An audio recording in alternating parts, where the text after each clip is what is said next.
Hi everyone, I am Keita, but my artist name is Cadillac.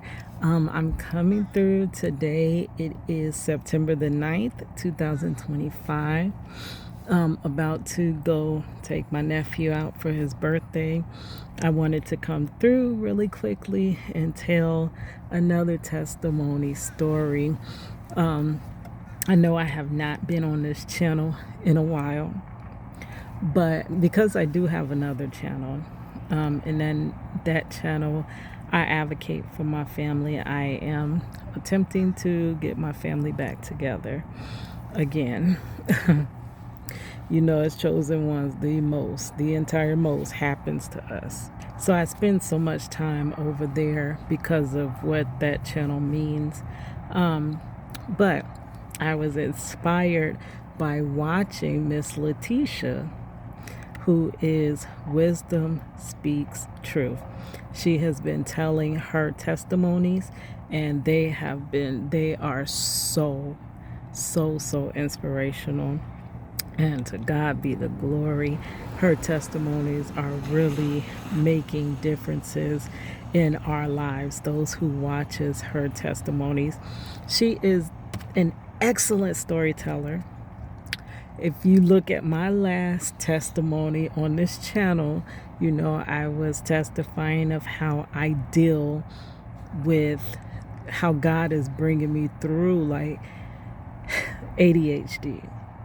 This is just one challenge in my life. I have compounded disabilities, but just that itself makes it very difficult. If I only had just ADHD, and not all the other stuff, it still would be really difficult.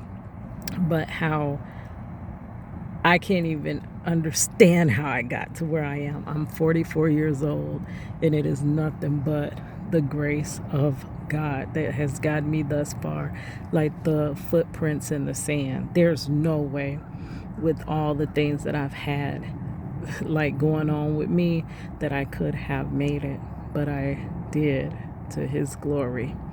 So that's why I'm going to tell my story. But yes, she has been inspiring me to tell my testimonies, no matter how little or how big. So I decided to come over to this channel because I'm like, they don't quite fit on my other channel like that. So we'll just work over here. So today I want to tell the testimony of how God gave me my first apartment. Okay. So I'm going to try to be, I just told y'all I got ADHD or I'm dealing with it. So if I be all around the world, just cut me some grace. I try to stay on track, but I'm not good at that. So how I got my first apartment, and I'm long-winded, so I'm going to try not to be. Well, I don't know if you know me or not, but I am an artist. I met the love of my life at age 18. By 19, I was pregnant. By 20, I had our daughter. 2 months after having our daughter, my husband was wrongfully arrested, and then he was wrongfully convicted, and then he has been wrongfully incarcerated for now it's been 23 years. I never left his side. I stayed there thinking I can, this is just a mistake. I can fight this and then we'll be back together. That's the fairy tale version, but real life don't work out like that. I never was able to get the platform to break his story, though I had been trying since MySpace, y'all.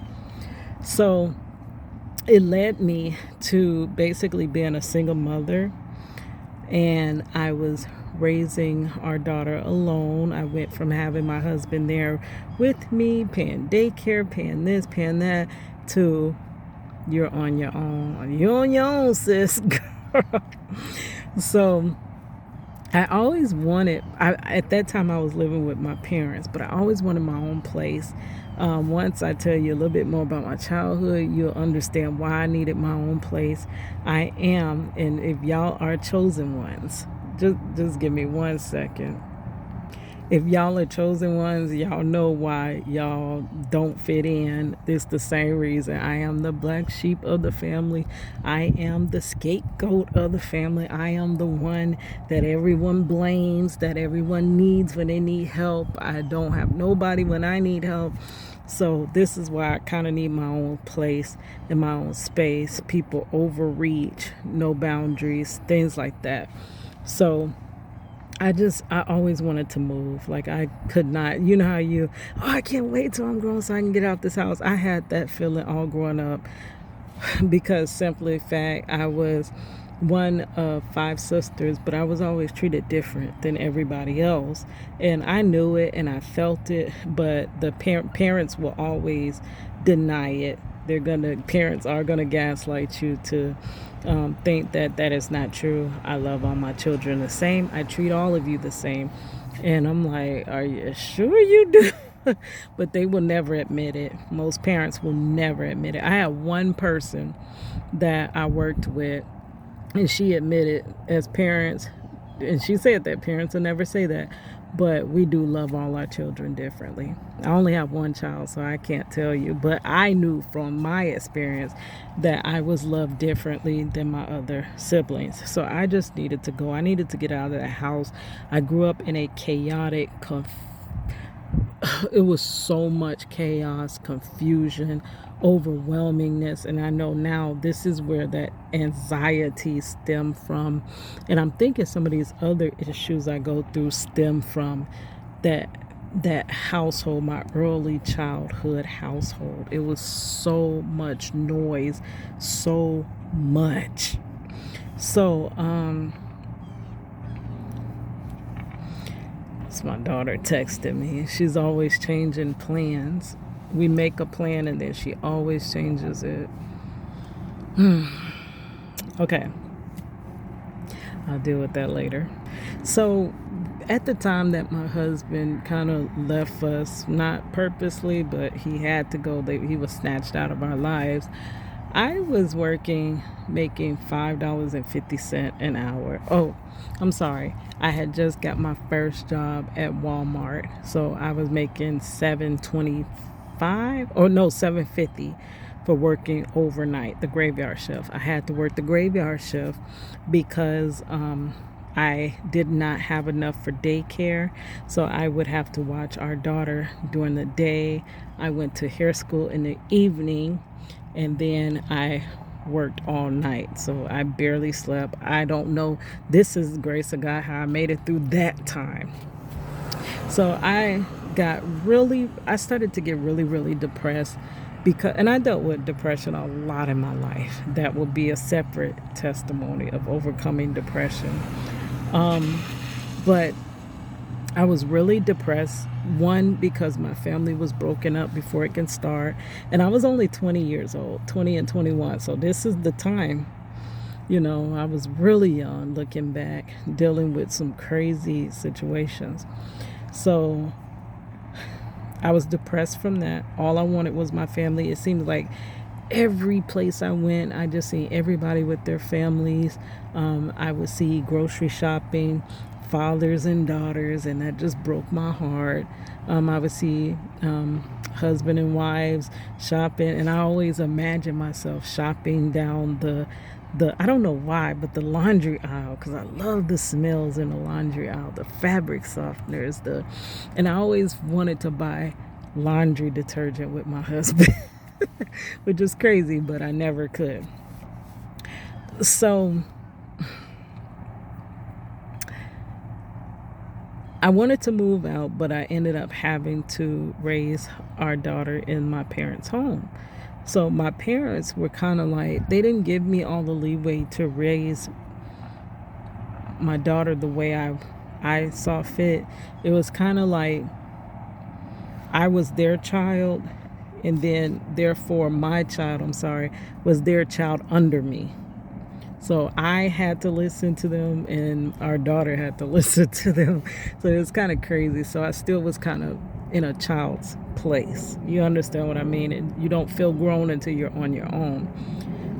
but I could never make enough money. I only made 725. I couldn't afford daycare. I barely could afford car insurance, gas. I didn't have the money to, elevate and get out of my parents' household. Though once you get to know me, you'll know I have tried my darndest, but I have pretty much, like most chosen ones, probably been cut off at every stop. It is, you take one step forward, you take 20 million trillion million steps backwards. You can never get ahead, and it feels like I can't even catch up. Like I work so hard to just stay behind. Barely, you know what I'm saying? I don't know if that even makes sense. But I work so hard to just barely even survive, to even barely make it. But I've done a lot to try to elevate, but I never elevate. I kind of stay at this bottom level. So I always wanted my own apartment, but it was just not logical. And even at that point, we used to have these things called affordables, and apartment, a whole 2-bedroom apartment, because it's not that many 1-bedrooms, was like $400. But see, I still didn't even make that much. I made like maybe 150, 100, something like that a week. But I didn't have enough for rent. So I just so desired my own place, my own place. Oh my gosh. So it wasn't until 2008-ish. Wait. I think 2007. So I would have been 26. So I was working at Walmart overnight. I worked at Walmart overnight for 13 years. So from 21 to 30, is it 32? When I had to leave due to a slip and fall where they got rid of me. So around 26, me and my mother had a dispute, and it was like she would never ever listen to me. She never listened to anything I said. She would always say, "You're just whining, you're just," and to understand, my mother wasn't narcissistic, but my mother grew up in a narcissistic household. So some of those tendencies are gonna wear off on you as a person, and you're gonna pass those generational curses down to your children. So I was the scapegoat. I was the one never listened to, never heard. It's your fault. No matter what, it's your fault. Let's blame Keita for everything in the world. And that's just how the family dynamic was. And I realized it was never going to change. So I just wanted to go, but I didn't have the resources to go, and I had nowhere to go. So I don't even know what the dispute was about, but me and my mother were kind of going back and forth. Now, I never disrespected my mother, but it gets to a point where you're like, could she just hear me? Would you just listen? Can we just talk this out? You always feel like if you could just talk it out, you can get over it, but you can never get to that point. They're always gonna tell you it's the wrong time, or they're gonna brush you off, or they're gonna say you're overacting. It'll never be where they will hear you out, actually hear you, not talk over you, nothing. So you can never hash it out and it be done. So we got into some dispute, don't even know what it was about, and she was like, "I'm just ready for you to go." So I didn't know at that time she did an application for Section 8 for me. And she was like, she did it secretly or whatever. So come 2009, I get a paper in the mail. And then I had another, at the time I thought she was my friend, but you'll hear that story too. But we had been what I thought was friends from 2002 when I came to work at the Super Center to 2009. We were friends for a long time until that friendship ended. But my friend, so we're going to call her my friend, she had got a paper saying to fill this information out for apartment, for low income apartments. And I got the same paper. So she was like, it had a deadline on it. And me with ADHD, how in the heck did I pass that deadline? I don't know. This is why it's the grace of God. So she was like, I kept asking her, did you fill it out? Because we were kind of in the same spot. She had, I don't know if she had 1 or 2 kids by then, but she needed to get out of her parents' house as well. Like, it was just so hard to launch for me. I don't know why. But it seemed like every time I thought I was getting ahead or getting my footing, it would be the rug just snatched from under me, which is kind of now I think is because I was chosen one, and the road just has to be harder. The path is crazy. But at that time, I just thought I was cursed, to be honest with you. So I filled out the paperwork, turned in what they were asking for, and I kept asking her if she turned in hers, and she was like, no, I didn't turn in mine. Nope. So I'm like, okay, well, I just turn it in anyway. And at that time, I was what everybody called negative, because feeling like you're cursed, and the worst of the worst always happens. It's always your fault. You can't do nothing right, so the things that you say end up having a negative tone to others. But to me, I felt like I was just reporting the truth. Like, this is just how it is. I don't usually get picked for nothing. I don't get ahead. I don't, you know what I mean? So I just filled it out just to fill it out. And I didn't want my mother coming back, harping on me, saying that, you don't take initiative to do nothing. You don't. So I always felt like I was trying, but I don't think she ever seen me trying. My mother or father, like, they always just thought I was just a slacker. The reason I can't get it together is because I'm just lazy, or I don't know, irresponsible, whatever negative word you can put there. So I filled it out. I was always trying to prove to my parents, I'm not what you think I am. You think the worst of me, but I'm not that. Which they always still had that. It seemed like they always had that same thought about me, that, you're just, So I fill out the paperwork and they call me back. So I asked my friend, did you get a call back? Like, did you get, or it was a letter? I don't know, but they got in communication with me and told me to turn in my check stubs, turn in this, turn in that. And I did. And with that ADHD brain, I don't know how I did it, because I always fell behind with deadlines. It was hard for me anytime there was a deadline, I'm either cramming it and barely making it and over freaking whelmed, or I missed the deadline. But somehow I did.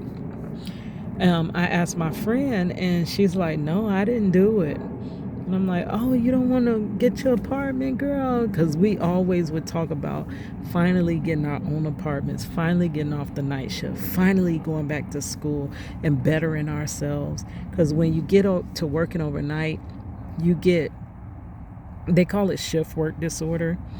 And you really feel like they compare it to being jet lagged. And you have this groggy, nasty feeling all day long. It's hard to focus, hard to function. And working overnight, I still didn't sleep because I was now this single mother by forced night choice. So it was really difficult. But we always wanted to get out of our situation, but just didn't know how to. And didn't have nowhere to, like, no resources or nothing. So we kind of just stayed in the pit. So I turned in everything and they called me. I went to the appointment. And then at the appointment, they said that you're approved. You're approved for a 1-bedroom. They gave me a 1-bedroom voucher. They said your daughter's old enough to be in the room with you, so we're giving you 1 bedroom for your family. And I'm like, what? I'm gonna have my own place? Like, finally, my own place? Can you believe this? I was freaking out. All I had to do was just, and now, contrary to what people think that Section 8 and vouchers and stuff is just a free ride. It's not. When you're working, they make sure to take a big chunk of your paycheck. So you're still struggling like everyone else because you have less paycheck left. And you still got car insurance. You still got, because I was working, I did not qualify for food stamps. So I still had to put food in the house. I still had to keep the lights on. The lights are no cheaper, so your lights are your lights. Sometimes your lights could be more than your rent. So it's still not a free ride, but people like to think that it is, that you're just mooching off the system. And I have been an employee, so I put into that system. So it's really just me drawing my money back out of that system at the time that I need it. It's like putting your money away for when you need it. And I am a struggling single mother. And I actually do feel like they owed me because you took my husband. You took my other half and left us stranded, basically. So I got ready to move into the apartment. And I could not believe this. My mother couldn't believe it. So the time that she got into the argument and I got the notice was 2009. And she was like, that's when she told me, I put you on that waiting list because I just could not, like, we were arguing too much. So I put you on that waiting list. And I promise you, the waiting list in Orlando has never opened up. After that time, when she put me on there, it closed shortly after. It has never opened again. It has never opened again. So she barely made it in that window. This is how it was meant to be.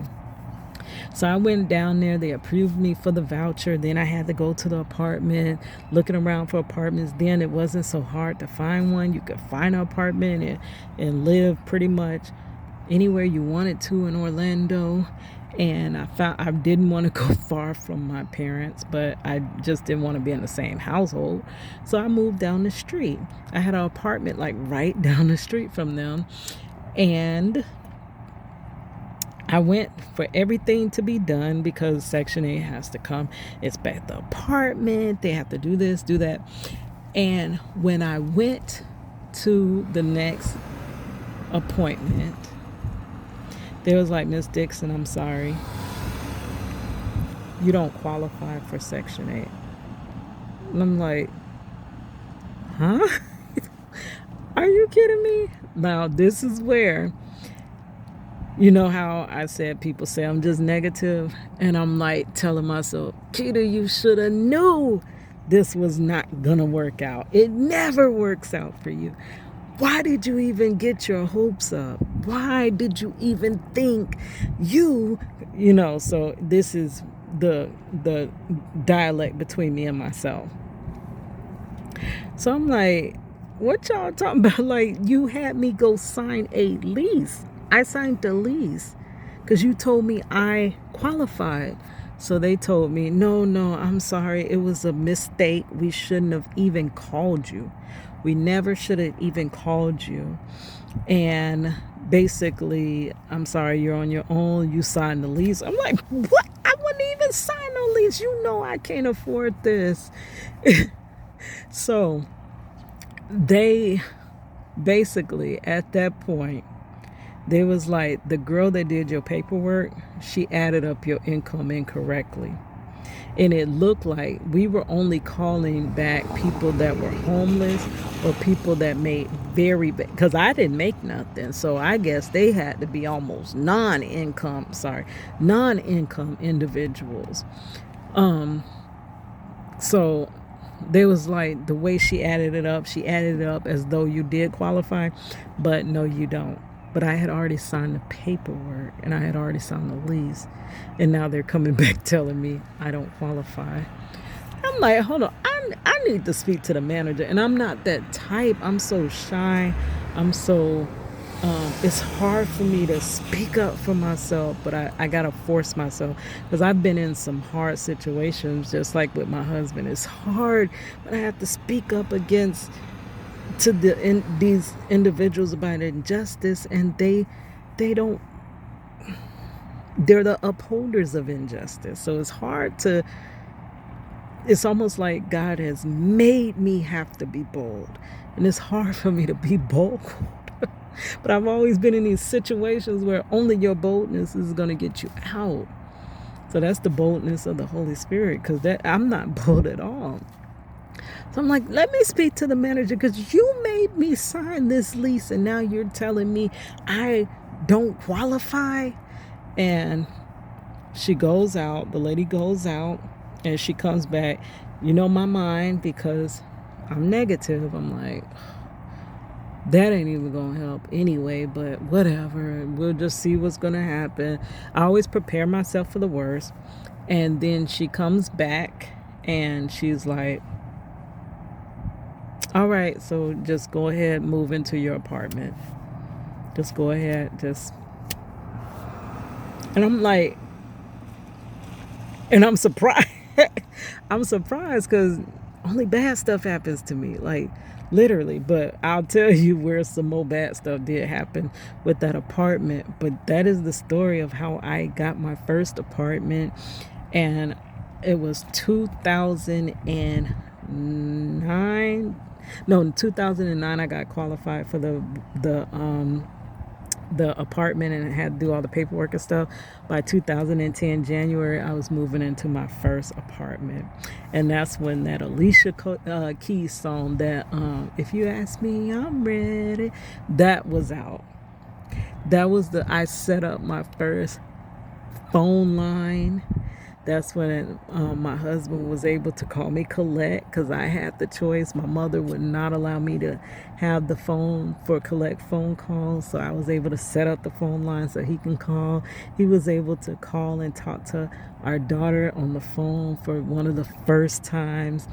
She had her own room. So back then, when you had a 1-bedroom voucher, if a 2-bedroom price fell under that 1-bedroom voucher they give you, you can get 2 bedrooms. So I had a 2-bedroom apartment.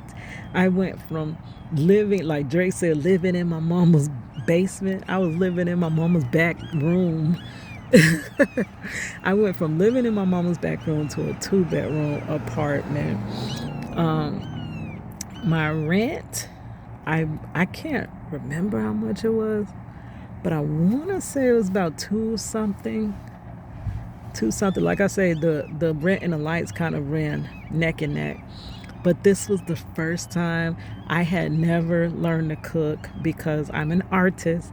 Anytime my mama tried to teach me how to cook, I was running up out that room and trying to go paint on something, and like, excuse me, when you walking out of church, you be put that little finger up. That's what I would do when my mother would try to teach me how to cook. So didn't know how to cook. I was 28. 28 going on 29. So I had started trying to learn how to cook.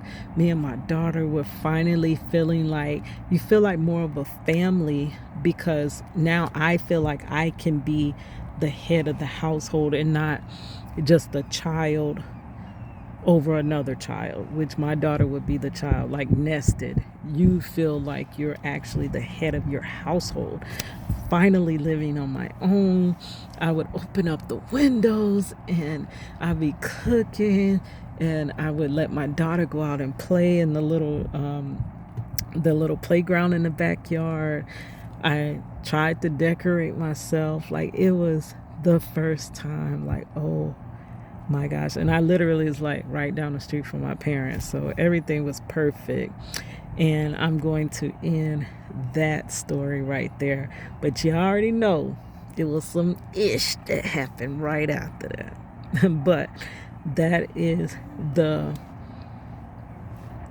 the testimony how God provided an apartment in the time where they weren't even supposed to contact me. That was a mistake, but it wasn't a mistake. It was written by God.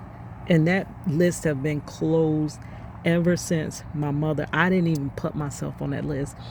Because if I would have put myself on this list, I would have put it on a to-do list and never did it. Put it off to the future, put it off, put it off, put it off, and it never comes. So, yes, God has done some miraculous things in my life. I have been through some of the biggest, greatest, grandest things, and then there have been some of the craziest, worst things in my life that have happened to me.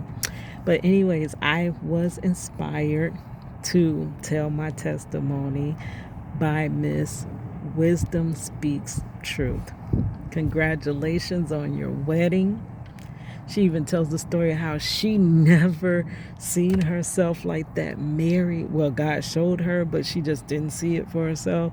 And that's how I feel too. Like, I don't see myself overcoming my husband being incarcerated wrongfully. But that's why I'm not God, right? He sees what we can't see. But I was inspired by her. So congratulations to her, and inspired by her to tell my testimony. Even though my testimony may not be as grand, but I never know who I can impact. All right, guys, I will talk to you later.